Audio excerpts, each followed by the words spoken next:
In the Easter holidays this year, 14-year-old Zach Frey and his mother Anna leave to start an on-foot trek to Mount Everest Base Camp.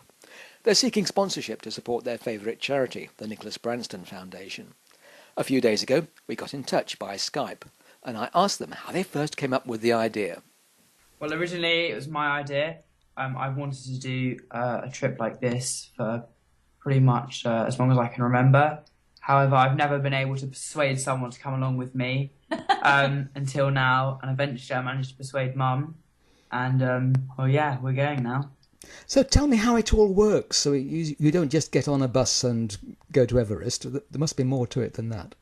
Well, actually, we fly into Kathmandu, which is the capital of Nepal, and we're there for a couple of days before we fly to another airport a little bit higher up. And then from there on, we trek all the way there and back, yeah, staying in tea houses all along the way.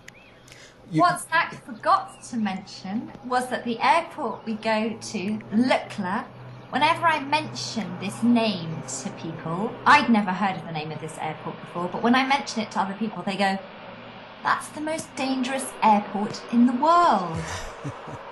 Oh joy, we're off. Is it dangerous because of the aircraft or because of the terrorists, or what happens there? I don't think the aircraft are the safest, but also I believe that one of the airports flies in over a cliff. Good. So, yes, it's quite dangerous.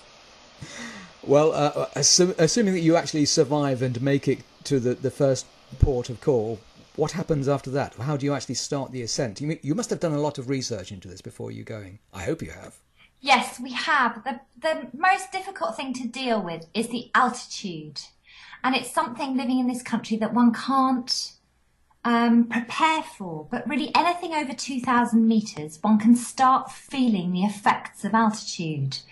And the guidance is that we shouldn't ascend more than 400 metres a day. Otherwise, you can start feeling really, really ill.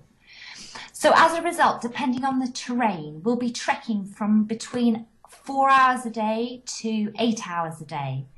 And some of it will go up, but will come down again to be safe. And we hope to let you know our progress as we go along. Is that technologically possible then? Can you sort of send messages and tweets and things from halfway up Everest? We don't know. We think we're going to get a Nepalese SIM card and we hope we'll have some signal. Well, we won't have much access to technology. I don't know if we'll have the internet. Well, anything will be better than Sir Edmund Hillary had to cope with, I'm sure. Okay, so if you're only progressing sort of 4 hours a day, how many days is this trek going to take? The overall trek from when we land in Kathmandu to when we arrive back is 3 weeks, and the majority of that is spent ascending. That sounds incredible to me. You must have thought about putting in some kind of training for this before going off. Yes, where we live is really flat, so it's difficult to get the training in the mountains. But we have done some climbing in the Lake District when we can get there. Zach is already very, very fit, but I wasn't.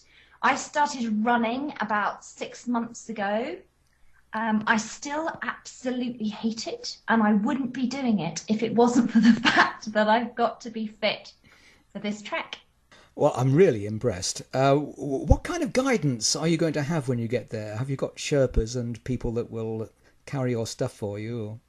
We have one porter between the two of us who will carry the main bulk of our belongings up to the next tea house, but we're also carrying the things we use in a rucksack for that particular day. You say up to the next tea house. It all sounds very genteel. Perhaps it's not. Well, they're called tea houses, but they are likely to be very basic. One room maybe with a fire in the middle, and we will get some food when we arrive. We'll be able to boil water so that it's safe to drink, and a mattress on the floor. That's a tea house. Now, you're trekking to what they call the base camp, and one might be forgiven for thinking that sounds like, well, that's just the beginning. There's a lot more of Everest after that. But how high is that? I believe it's approximately 2/3 of the height of Everest. The actual base camp is 5,364 meters, and although the climbing is not the most technical, it is still very high. It sounds very high to me, that's for sure. One thing is that with this trekking for 3 weeks, you're not going to have a lot in the way of home comforts. Have you mentally prepared for all the hardships that you're going to have to encounter along the way? The short answer is no. I am acting like I've got my head in the sand, and I'll just deal with it as we get there. Zach, have you told all your friends at school about this? Yes, I've told most of my friends. I think they were kind of impressed about what we're doing, which is great. And also we're going to ask them for donations as well. That's fantastic. And you've very generously offered to donate the sponsorship that you hopefully will be getting for this to the Nicholas Branston Foundation, and we're absolutely delighted about that. But tell me, why would you like to support us in this way? Well, we think it's a brilliant charity that really makes a difference to the lives of young people, and also we hope that the money we raise can really help contribute to that.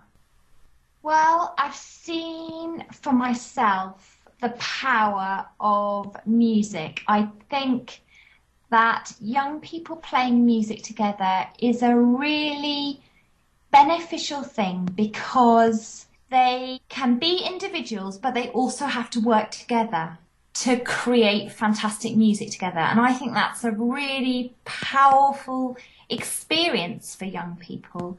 Also, I'm passionate about music therapy. I've seen the wonderful impact it can have on people's lives, and I'm really excited that hopefully the money that we will raise will not only support a person in training, but the work that they do will touch many people's lives. That's just fantastic then. We're really looking forward to hearing your progress as you go along, if you can possibly get word back to us in any way. And when do you actually go off? We leave a week on Friday, the 28th, and we arrive on the 29th, which is my birthday. Well, that's a great way to celebrate your birthday. And how does the father of the family feel about all this? Relieved it's not him. He's going skiing instead with my brother, and we asked him, and he said that he wouldn't go even if we paid him to. Well, I hope, Anna and Zach, that somebody is going to pay you two handsomely, because I think you deserve it, absolutely. And I wish you all the best of luck. Thank you. Thank you. Okay.